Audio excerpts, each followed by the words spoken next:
तैयार रहिए। स्टार्ट।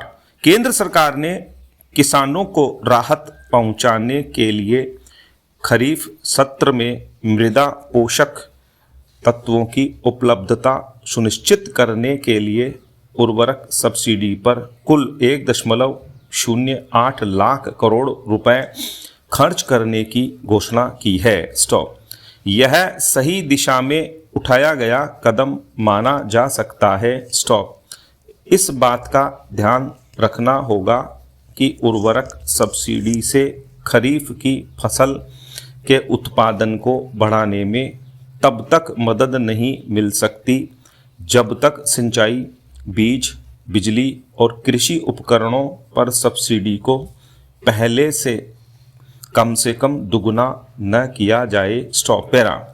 केंद्र और राज्य सरकारें यदि खेती की हर चीज पर जरूरत की सब्सिडी देती तो महाराष्ट्र, पंजाब, उत्तर प्रदेश और बिहार जैसे राज्यों के किसान साहूकार से कर्ज नहीं लेते और कृषि घाटे में जाने पर साहूकार को कर्ज न लौटाने की हालत में जहर या फांसी के फंदे को नहीं चुनते। स्टॉप।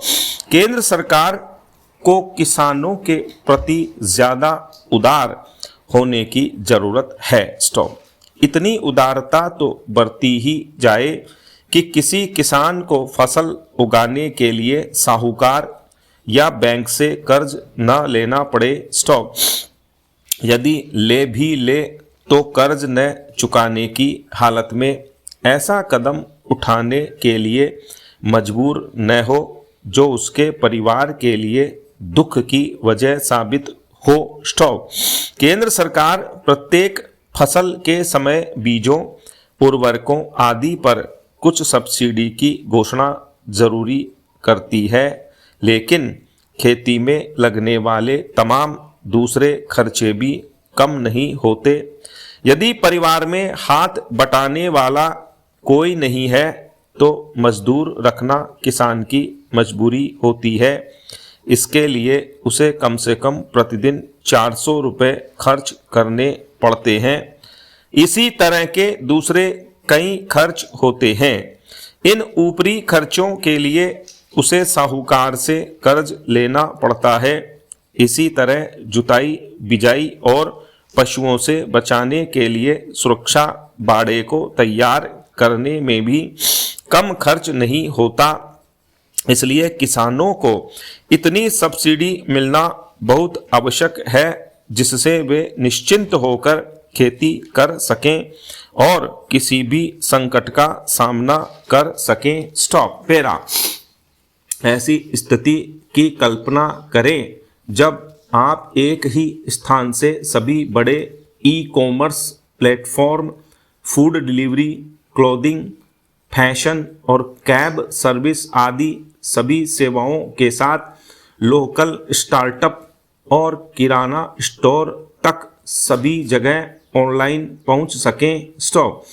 इसी स्थिति को हकीकत में बदलता है ONDC, जिसमें कई नेटवर्क पार्टिसिपेंट शामिल हो रहते हैं। स्टॉप। इनमें बायर एप्लीकेशंस, सेलर एप्लीकेशंस और खोजने के काम को अंजाम देने वाले गेटवे शामिल होते हैं। स्टॉप। भारत में डिजिटल कॉमर्स के क्षेत्र के लोकतंत्रीकरण के लिए ONDC का अत्याधुनिक डिजिटल आधारभूत ढांचा इसे ज़्यादा समावेशी और सर्वसुलभ बनाता है। स्टॉप। पैरा। एक गैर लाभकारी कंपनी के रूप में कंपनीज एक्ट 2013 के सेक्शन 8 के तहत ONDC को अस्तित्व में लाया गया था। यह कंपनी ONDC नेटवर्क का प्रबंधन और संचालन करती है। इस नेटवर्क पर 29,000 से अधिक विक्रेता पहले ही आ चुके हैं और 236 शहरों में अल्फा टेस्ट संचालित किए जा रहे हैं। स्टॉप। ONDC नेटवर्क पॉलिसी और ONDC नेटवर्क पार्टिसिपेंट एग्रीमेंट के जरिए कंपनी नेटवर्क पार्टिसिपेंट्स के लिए नियमों और आचार संहिता को परिभाषित करने के साथ साथ आधारभूत ढांचे को स्थापित करने और उसके रख रखाव के लिए जिम्मेदार है। स्टॉप। पैरा। ONDC का उद्देश्य हर ऑनलाइन खरीदार और विक्रेता को वह तकनीक उपलब्ध कराना है जो बड़े ई-कॉमर्स प्लेटफॉर्म पर मिलती है। छोटी सी किराने की दुकान का मालिक भी ONDC का हिस्सा बन सकता है।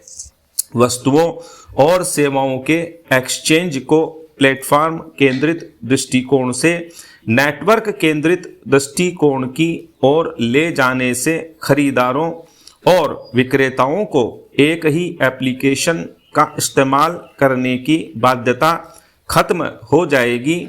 इस तरह ONDC समूचे उद्योग जगत में लोकल डिजिटल स्टोर की तलाश सुगम बनाने को बढ़ावा देगी। दिसंबर 2021 में क्वालिटी काउंसिल ऑफ इंडिया और प्रोटीन ई-गवर्नेंस टेक्नोलॉजीज इसके शुरुआती प्रमोटर बने थे। स्टॉप।